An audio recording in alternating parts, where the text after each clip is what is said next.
The Legend of Batu Golok.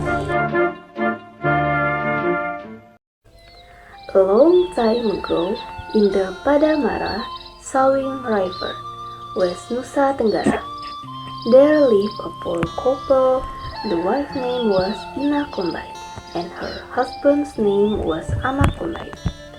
Every day, they went to people's house to look for work. If there were no more people in their village who would use their labor, they would go from one village to another while carrying two children. One day, they arrived at a house where a villager was busy pounding rice. Ina Kombay approached her. "Excuse me, ma'am, can I help you pound the rice?" "Oh, of course, yes. It so happens that we have quite a lot of rice. You can help us," said the villager there. "Oh, thank you, ma'am," said Ina Kombay happily. When pounding rice, Ina Kombay's two children were placed on a flat stone not far from where she pounded rice. The stone was called Batu Golok. "You wait here. Don't be naughty. Mother is working, so that later we will get wages to eat," Ina Kombay ordered. Then Ina Kombay worked pounding rice.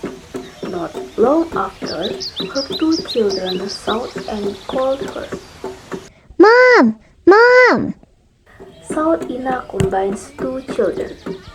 The mother thought her children were just calling her for fun. Without looking back, she continued her work. Mom! Mom!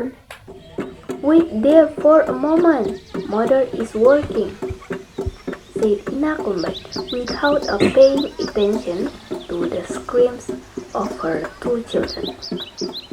Actually, the children were not sulking. The stone they were sitting on suddenly moved up.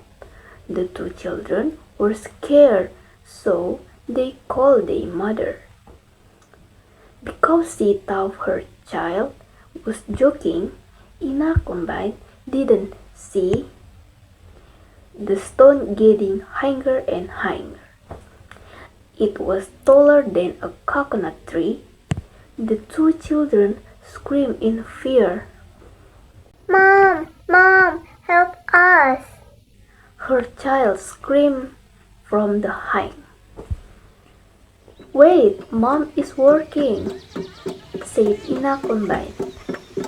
Without realizing it, her children's screams were getting fainter.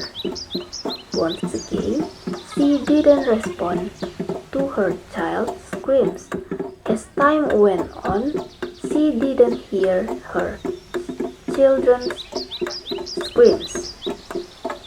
She thought her child must have fallen asleep.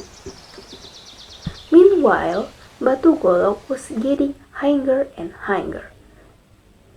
Ina Kombay's two children have been carried by Batu Golok until it penetrated the clouds.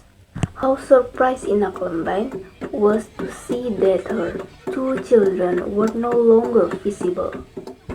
Ina Kombay was very confused to save her two children.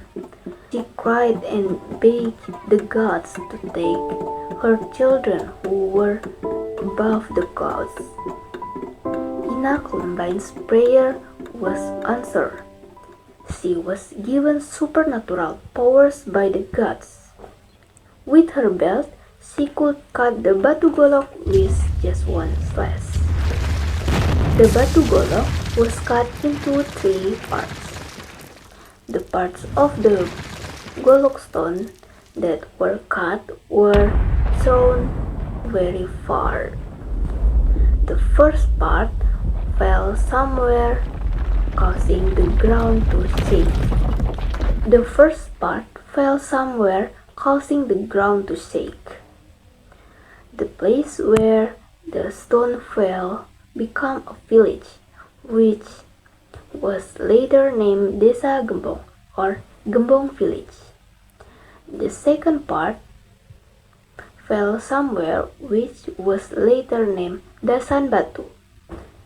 This name was given because someone saw the stone fall. Meanwhile, the third part of the Batu Golok fell somewhere and was named Montong Teker. This name was given because it was the last part of the Batu Golok that fell and it made a thunderous sound. The Batu Golok had indeed been broken into 3 parts. However, Ina Klombain could not get her children back. Ina Klombain's children had turned into 2 birds.